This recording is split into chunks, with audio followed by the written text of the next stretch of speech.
All right, my friends, this is Mitch Stephen with the Real Estate Investor Summit podcast. Yep, this is Mitch. So I've got Danny Johnson here with me today. He's a local San Antonian. We've known each other for a long, long time. My mentor and his mentor is probably the same guy from way back, a guy named Rick, but I won't, he's very private, so I won't say his name. There are a lot of people looking for Ricks now. Rick, real estate investor. Yeah. Rick in San Antonio. Who the hell is that guy? He owns like a crap load of houses, maybe 400 or 500. I don't know, a lot, but you won't find him because he goes undercover, man. He's like, yeah. I'm not even sure his name's Rick. He might be not even telling. Yeah, he even had plastic surgery to change his face so people wouldn't. Yeah. All right, so we're going to be talking about house flipping and technology, and I guess some mistakes we make on seller leads or buyer leads. Which one? On seller leads, generating those leads for the great deals for house flips, wholesaling, and all that kind of stuff. I love that because that's where the rubber meets the road, man. Nothing happens without a great deal from a seller. So that's a good place to start. So what do you got? Three major mistakes that people make when they get onto some seller leads? Yeah, so using online to generate the leads. And if I can, I'd like to tell the story of how I got into that from house flipping. Well, yeah, we should start. Yeah, give us a little bit about your background and then we'll pick up from there. All right. So last week I was selling magazines door to door, and Rick, I ran into him trying to sell magazines, and he taught me how to flip houses. So I flipped houses for 2 days, and then I decided to teach other people how to flip houses. And but that does happen. That's happening a lot right now. Everybody flips one house and they got a course next week. Right. I wrote a book about it. No, but we've been flipping for 15 years, my wife and I, in San Antonio, and known Mitch for a long time. And was basically, before that I was a software developer, and I was in this office that was a SCIF, which is like a bank vault almost, where you can't have a cell phone and no natural light or anything, because it was defense work for the Air Force doing software development. And I felt like the life was being drained out of me. And at that time, my dad, who was also friends with Mitch and Rick, started flipping houses. And, he was just having a blast, telling me, like, his life completely changed. He was so excited about every day, just driving around town, making these deals, talking about the deals he was doing. And man, I just got bit by that bug and was saying, man, I want to do that. I'm sick of being stuck here at this desk. And so we started flipping houses and got really excited about it. Spent 3 years part-time. And that helped us really figure out, okay, what do we need to do on our limited time to make this thing work? Which is great. And I'm glad we That'll make you get focused, right? Yeah, get focused. And so we did well. We're getting to a pace where we were doing about 35 deals a year, and took this trip on the West Coast. And during that trip, we went to it was like an air museum. And I think the summer before, I had taken an airplane ride with Rick in a small plane. And I was like, man, I want to get my pilot's license. That'd be awesome. So now they're going to be able to find him now, Mitch. We're going to give so many tips. They're going to be able to find him. Okay, Rick with an airplane in San Antonio. Okay, that's a lot of. Yeah, we're on. All right. Anyway, he's going to hate me. So you wanted to get a plane, you wanted to fly. Yeah, I wanted to fly. So I took a bunch of flying lessons, but my business kind of dropped off because I was just so into flying, and the thing with the marketing we were doing, the what you're getting right now in results on marketing and those leads is really from what you did 3 months ago, right? Most of the time. Mm-hmm. And so those leads were still coming in as I wasn't doing anymore, but I was focused on my flying lessons and everything, but we're still getting deals. But then when I was done after that 3 months and I got my license, I realized that things were drying up. Like the leads were not coming in anymore, and all that kind of stuff was happening. And I had lost motivation because I was just so interested in wanting to go flying and having fun all the time, which, wasn't good for the business. So at the time I was doing this goal setting meetings with one of my buddies, and I decided to start a blog to hold me accountable. I was like, I want to show other people what I'm doing to build this thing back up. And that's where the blog and the book that you'll have in the show notes page, I can send you the link to that where they can get that book. But it basically was 34 weeks in our business everything that we were doing, all the marketing we did, every single call that came in, why they were selling, how much they were asking, whether I went and saw the house or not, just breaking down every single piece of that. Because I noticed there were no blogs that showed all that, right? Everybody just showed the rehab process or how to, how to do this or how to do that, but nothing about the day-to-day. What are these calls coming in? What are the people telling us? What am I telling them, for every one of these calls? And so that became a pretty big thing. And that became that book. I took those blog posts, made it into a book with a little bit more readability. And, the thing that people liked so much about that book was the realization of how much this is really a numbers game. Because they could see how many times I was saying next, next, next, next, next, instead of trying to turn these deals or these non-deals into deals. Right. Yeah. And so Don't spend too much time on the non-deals, right? Move on to something. Quit trying to make chicken soup out of chicken shit. You got to turn the page. That's one way to put it. Yeah. Yeah. So I like though that next, because people don't understand. Like I was talking to people on the call last Tuesday night, my weekly call, and it's a group coaching. There's about 40 people on the line. And people are going, I'm having trouble finding houses. I said, well, how many contracts did you write? How many people did you contact in the last 5 days? He says, oh, like 12 or 15. I said, shit, man. My friend, cut. Take the shit out of there, please. Not the chicken shit one, but that one. Anyways, I said, you got to get your numbers up. My VAs are calling 200 people a day, and I have 4 of them. That's 800 a day, to get 4 or 5 appointments a week to hopefully buy a couple of houses. You know what I mean? Hopefully, maybe buy one, maybe not, but, and then they go back into then you drop those 5 lukewarm ones into a different follow-up CRM and you're still pursuing them, but you didn't get one this week, and then there'll be weeks you buy 4, because some of those old ones will resurrect themselves. But the numbers, do you remember the good old days when we could just get in the classifieds to go out and buy a house, and if we really screwed up, we'd buy 2, and then we wouldn't know where we're going to get the money for all of them, and those days are over, man. You got to work hard to find the houses now. Unfortunately, it's still lucrative, but okay, so I've probably just taken you right off track now. So you got people like that, whether they liked it or not, you impressed on them. It's a numbers game. You got to get your numbers up. Right. So what after that? Yeah, and that gets into like what Jim Rohn always said was, when you have somebody that's supposed to be doing something, generating results, and you want to get a reporting from them, he would have this box, a small box on the report, and they were supposed to fill in how many calls or how many whatever they were supposed to do. And he said he made it a small box because whenever the people came to him and they said, hey, I wasn't able to do this or that or get this and that, and when this happened, and he said, you know why I made that box so small? I just want the number. It's all that matters. Yeah. A story won't fit. A story won't fit. Was I right? He just wanted a number, man. Tell me. Right. I don't give a crap about whatever else happened. I want to know how many did you do? That's all there is to it. That's like when I'm talking to people, they want to tell me, hey, can I talk to you about my deal? I say, yeah. Says, well, there's this lady and she has this. Like, I don't give a crap. How much can you buy the house for? Well, okay, but she has a daughter and then they have a dog and then they had a car and they were in. I said, look, I don't give a damn. How much can you sell the house for? Now I need that number. And, and then they go off and, okay. And then she was wearing a pair of boots and a hat. And I go, I don't give a crap. How much is the repairs going to cost? Okay. I need like 3 or 4 numbers from you. I don't give a crap what they were wearing or where they were going or what they were driving or their dog. It's not a deal. I don't care about any other details until I know that there's a deal. And then I'll tell you what other details I need, right? Yeah, and if it looks like a deal, then I want to learn all about them so I can talk to them and make friends. But for that, I don't care.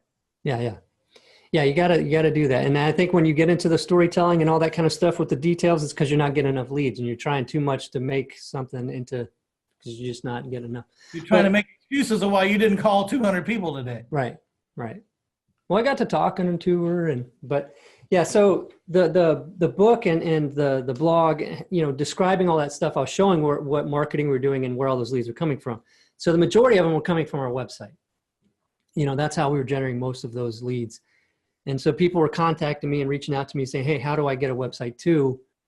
And I had nowhere to send them, right? Because I had built my own and didn't really feel like building websites for people. So I had no really place to send them. but we created, websites as a part later. But the fact is, like, having a bunch of customers that have websites, over the years, we've helped thousands of real estate investors with websites. We've seen that there's some common things that people struggle with, right? Because a lot of people have tried to generate leads online and didn't really have success with it and might not have known why. So that's where those 3 mistakes come in, of the things that really keep people from being able to do it. And we probably have a mutual friend. I'm going to leave his last name off, but his first name is Eric, who I was wholesaling a lot of deals to. And he and his partner were trying to figure out how I was getting all these great deals. And so one day they told me, hey, or he didn't tell me, I think I found it. They were setting up a website, right? Because they found out I was getting a lot of stuff from online. And he put in, they had this website built and they had it going, and I was looking, I said, oh man, I don't know who they talked to about building this thing, but it's all wrong. I think at the time it was built in Flash or something. So Google and their algorithms and their spiders wouldn't be able to crawl the website and find out even what was on it. So it wasn't going to show up in the results for them to be able to get deals. And, at the time I wasn't really focused on abundant mindset and trying to help them do better. I just wanted to keep getting the deals and selling them to them. But, over the years when we've started helping other investors with the websites and getting this stuff going, knowing that there's enough for everybody, we've come to share a lot of these things that we've learned over all those years of messing around, trying to keep that website ranking and all that kind of stuff. If you want, I'll just dig in right to the first one. Well, so I just want to let people know, we talked about your your book, Flipping Houses Exposed. I'm going to get y'all a link to that too. And so hang on here, but we're going to go through the 3 mistakes people make in lead gen?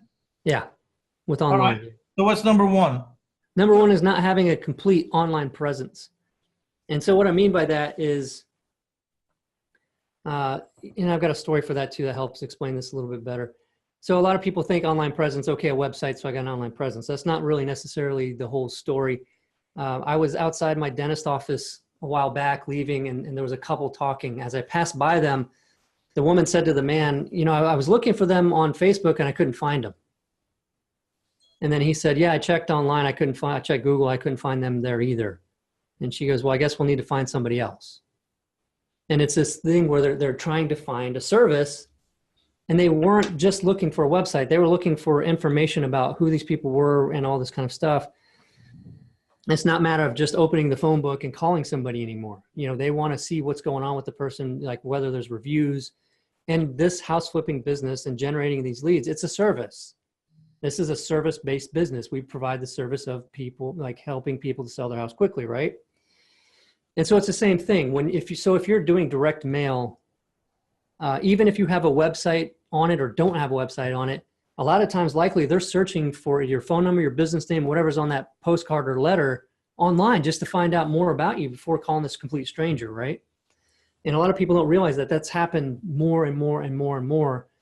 And so the days of saying, well, I don't need an online presence are just not there anymore. Even if you're focused on direct mail, you're probably driving traffic to your competitors without even knowing it. Yeah, so I got to number 3 in the SEO thing at one time, and I hope I'm not going down a black hole here. But anyways, my problem with the SEO calls from the website was it seemed like to me that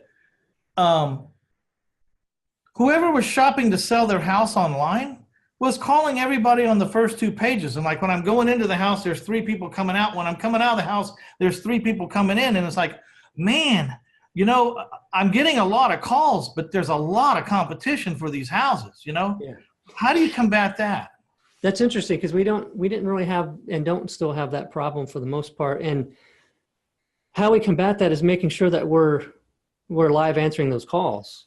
If the web submission comes in, we call them immediately. And so what we did with the websites is we have it to where if that form submission is done, there's a text immediately to us and to the person that submitted the form.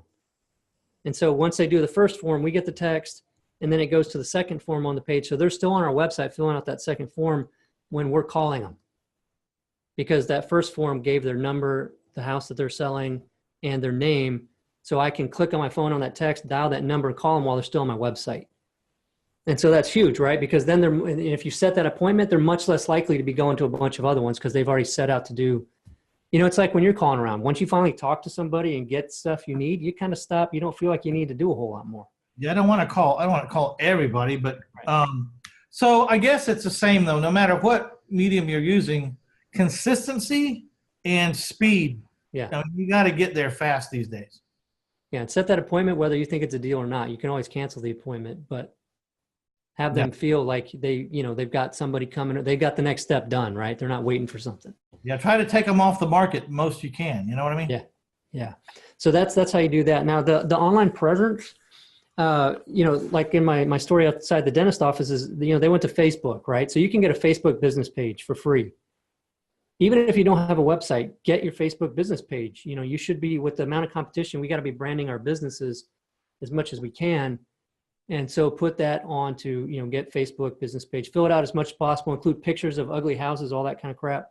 Do that. Do their Google My Business page. Same thing. Even if you don't have a website, you can create a Google My Business page.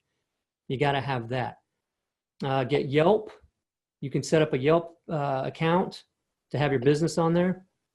And a tip for all this is you need to have the same phone number and address exactly as you have on your website and on all these things. You got to have that because Google and the rankings, they look at that because then it's a legitimate business because you got the same info everywhere. It ties it all to the one thing, to the one business. So all these spiders that are crawling all this stuff, they're going to know that and say, okay, well, this business is more legit, especially if you have a Better Business Bureau one accreditation because you paid for it. Most of the spammy people trying to game Google aren't getting Better Business Bureau accreditations. So that's another one. Now, the next step beyond that is making sure that you're getting reviews. And it amazes me how few investors spend time on this. And it's huge because if you're not doing this now, you're going to be up against competition that has 20, 30 reviews that took them a couple of years to get. And you know how it is. If you see two businesses, one's got one review and the other one's got 40, 50, which one are you calling? Right? There's a reason why they got so many reviews. And so this is big, and it's time to do this is now. It's not to wait for. And it's not easy to get those reviews. So every one of those should be a huge win that you're celebrating because, you got to talk them into using their Google account or whatever to go to your business and leave that review. But if they're happy about you buying their house, that's the time, once you got that closing table, you got that check in their hand, to ask them to do it. Yeah, you might even get it done while they're sitting at your office and, hey, let me just pull up, get over here and pull up your account. Also, I take pictures with people with the key or the contract or the real keys. Yeah. And actually, I'm owner of financing houses, and I actually am instituting a letter into my closing documents to be sent to the state representative of that district saying how great it was that they could finally get out of a winter and they could only do it by having owner financing from a private individual like this guy. So we could have that's cool. State representatives getting some good news instead of just hearing about the people that got screwed, Yeah, that's awesome. I also have another idea that I learned. Tell me what you think about it. I don't know if it's a good idea or not, but I thought it was a good idea. You notice when you have the reviews, it's always the two bad reviews are the ones that have the hits. So you go ahead and you make some bad reviews on purpose that say, I could hardly think of anything bad to say, but they wanted to move so fast. But once I talked to them about it, they decided not to. So really, I didn't have a complaint. Huh. That's interesting. Make a bad review that really has a positive outcome. I was really upset for a minute because they wanted, they were willing to move so dang fast that I wasn't comfortable. But when I finally talked to them about it, they said, well, they did a 180 and said, no problem. We'll wait till you're ready. Yeah. I would just, my thing is just advising on not putting out fake reviews, but, to each, however you feel about it, that's your thing. But, and Google has ways of determining some things sometimes automatically and I think we've had trouble before because we did have an IP address of something where we were taking a tablet at closing and having them sign in. But something about that same IP address or something, there was some kind of trigger and they removed a bunch of our reviews. I think because they were all coming from the same. So even if you did at your office let them use your computer, that's not good. Yeah, I don't know. I mean, you got to be careful about how that works. Yeah. Yeah, because I think they might think, well, if a business is doing that, then they're probably giving something to get the review, right?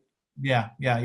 So I don't know. I mean, it's got to be pretty, and that's why they're so hard to get so many. But once you do, your competition has the same problem. They're likely not going to keep up with it. So that's the first mistake in not having that full, presence online. So when they search your business name, your phone number, whatever, that's going to come up with all this different stuff, make you a lot more legit, and then also make it less likely to have your competitors show up alongside all your stuff.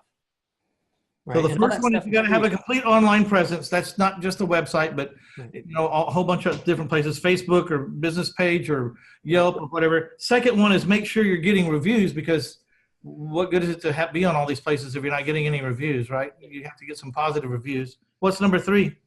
Well, actually, the reviews was part of the first one. Okay. So maybe it's 4, I guess. But the next one I have is not knowing what to expect, right? This is huge, because so many people think if I get a website, it should show up in Google on the first page or somebody will find it.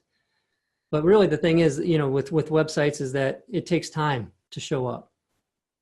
And it takes time and it takes work. It takes search engine optimization work outside of the website to be able to get it to rank. And so it's knowing that that's what it takes, because so many people get into it not knowing, and they just get a website and then 4 months later, they're like, I don't have anything, so I'm canceling. Well, it's like, you got to go into it with a plan. If you're going to do it by ranking organically with SEO, search engine optimization, that you would pay for, and our company does offer that service to do that, you got to know it's an investment, right? Because it could take in a tougher market, 10, 12, even 14 months. And so you look at that investment expense up front and say, I'm not going to commit to this unless I'm going to do that monthly for that many months to get to the top to actually get the results. Yeah, it's like radio advertising. If you think you're going to go in for a week or two, radio advertising for a month or two, you're crazy. You got to go into radio no less than 6 months, really a year, hard, Yeah. So it's the same sort of thing. And then the next thing is, how many people stop inches from gold? So they'll get, maybe if you're listening to this and you've tried it before and you were like, well, I got to the first page and I wasn't getting any leads. Looks like there's several reasons for that. The first one is that's for whatever keyword you typed in, right? And there's thousands of keywords. So, but the bigger reason is the fact that, I think something like 70% of the clicks happen with the first 3 results. And so if you're not in the top 3, you're not there yet. You got to keep going. And once you get there, you will get a lot more leads. And so a lot of people will say, well, I'm on the first page, or I'm number 5 or 6, but I'm not getting anything. So it's not really worth it for me to keep going, because I'm not getting anything now. I might get 1 or 2 later. All that way, and then you stopped. Yeah. But it takes longer to move up, on that first page up. But, knowing that once you get there, the benefit there too is, like, it's hard, but it's good that it's hard, because if it wasn't hard, everybody else would be constantly beating you. Yeah. It's whoever is willing to last longer to get this done. So number two is what? Be committed, make a yeah, knowing that, there's a commitment needed, and you got to work to get to that top 3 spots, and don't give up until you do. The next thing is with AdWords. If you want me to, well, it's Google Ads. If you want me to talk about, the budgets for Google Ads, because it's the same thing. It's kind of like direct mail. If you don't have a big enough budget to make a dent and get enough calls, you're kind of throwing money away. Yeah, I want to talk about that. All right. So the way that we determine, or way to look at this is by looking at what we typically make on a deal, right? So if you're rehabbing, you might average like 25 grand or something on a rehab. And you say, okay, well, 25 grand, what's it going to cost me to get that deal? It's going to make me 25 grand. You got to reverse engineer it from there. And it's saying, okay, well, how many leads do I typically get to get that deal?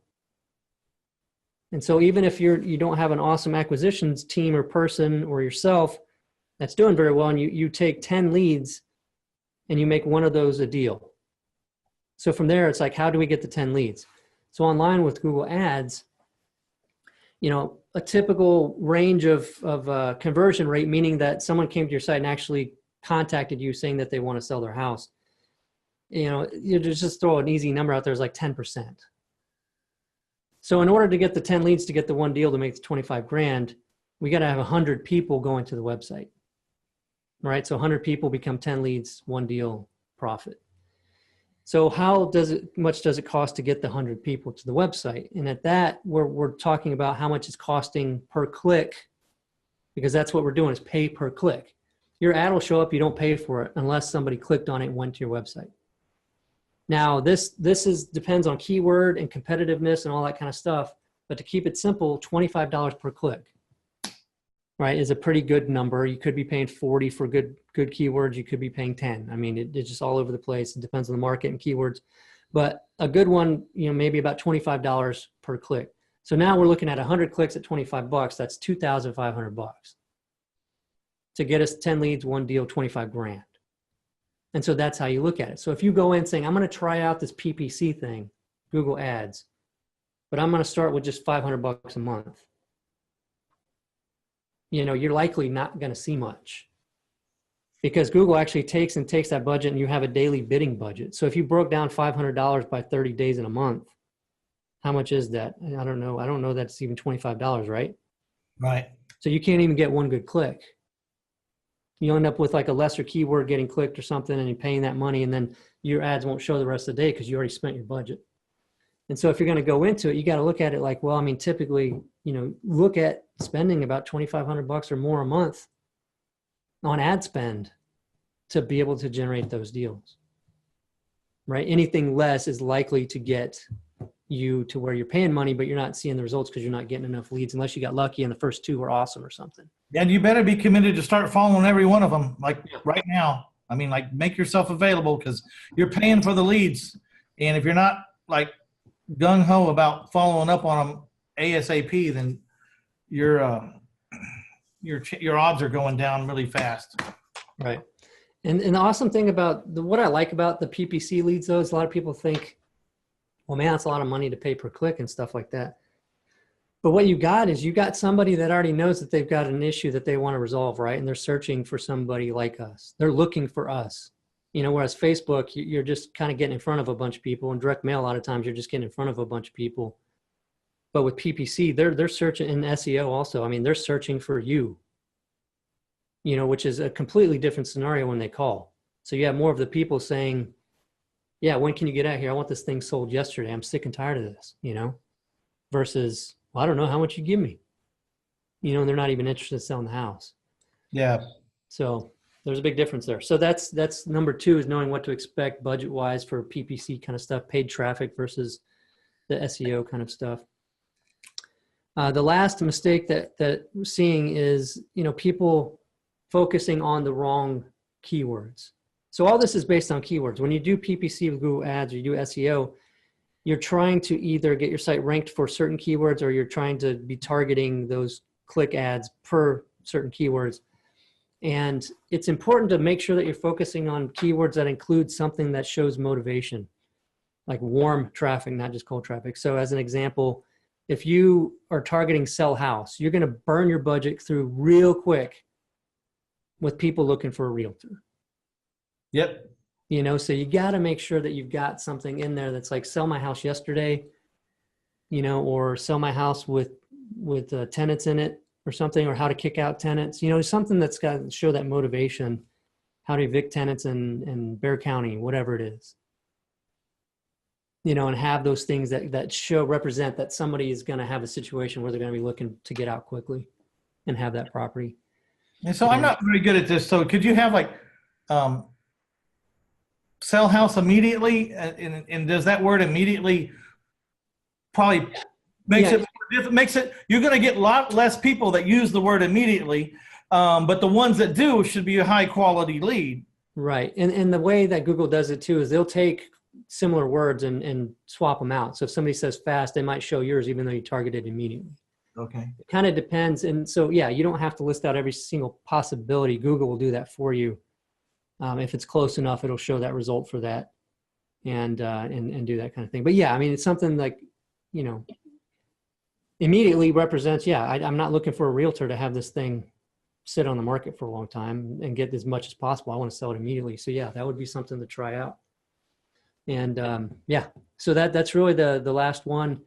But with this along those lines is, a lot of people are scared about online stuff just because it's kind of unknown, how much it takes and how hard it is.